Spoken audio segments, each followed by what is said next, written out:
Steve Dangle here on the Sportsnet YouTube channel. I hope you're keeping up. Yesterday we did an Ovechkin and Fleury video that is on this channel. We also did a video on this YouTube channel for the moves last night and earlier this morning. Here's what's just coming down the pipe before noon.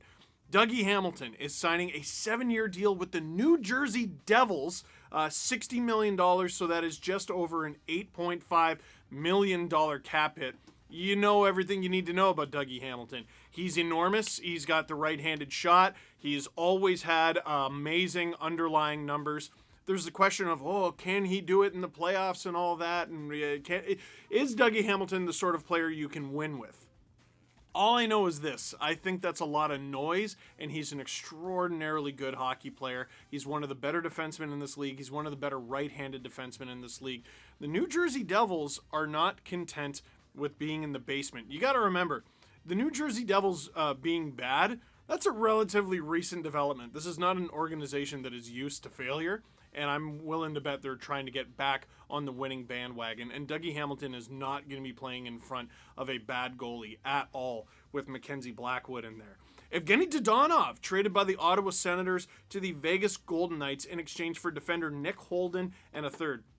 Nick Holden, another guy, big, great underlying numbers, but also only makes $1.7 million against the cap, and he's on an expiring contract. So he's someone the Sens can use, they can choose to keep, they could trade him at the deadline. Really versatile player for them, and he's going to make them nastier on the back end. Shaving the $5 million of Dadonov, so a little over $3 million, in the trade, unless there was some retention, which reportedly there was not.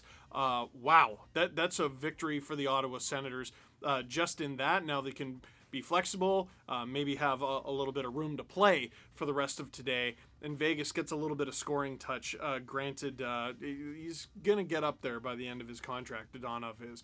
Anti Raanta answers a little bit of the Carolina goalie question. He's signing there for 2 years, $2 million each. We know the story of Antti Raanta. It's been the same for about half a decade. He's a good goalie. When he's in the net, he stops pucks, but he seems to get injured significantly each and every year. He seems to miss significant time, but he's a good goalie. He's a very good goalie, and it does not sound like he will be the primary goalie. They're working on something with Freddie Anderson, but at the time I'm shooting this, we cannot confirm that. The Leafs made a minor deal. They gave up a conditional 7th-round pick in the next draft to the Minnesota Wild in exchange for right-handed defenseman Brennan Menell, who you might remember as the guy who touched your drum set. So, that's Step Brothers? Sorry, that's Step Brothers. So Brennan Menell is actually a Minnesota-born American right-handed defenseman who played this past season in the KHL with Dynamo Minsk. He was Minsk's top scoring defender with 38 points this past season in the KHL, and he's also had good AHL numbers. Now, people go, well, isn't this every guy? Like, wasn't Nikita Zaitsev a top scorer in the KHL? Well, being a top scorer in the KHL doesn't matter until it does. You know, some really good players have been top scorers in the KHL too, like Artemi Panarin. I'm not saying this guy is going to be Artemi Panarin. I'm just saying he seems like the sort of guy taking a conditional 7th flyer on, especially for a team that is currently looking for a third pair right-handed defenseman. And last but not least, this coming down just before I hit record, Ryan Suter signing in Dallas, 4 years times $3.65 million, but he's actually going to be making over $4 million. He's going to be making in the $4.5 million range because he's going to be getting $833,000 from the Minnesota Wild as a result of his buyout until 2029.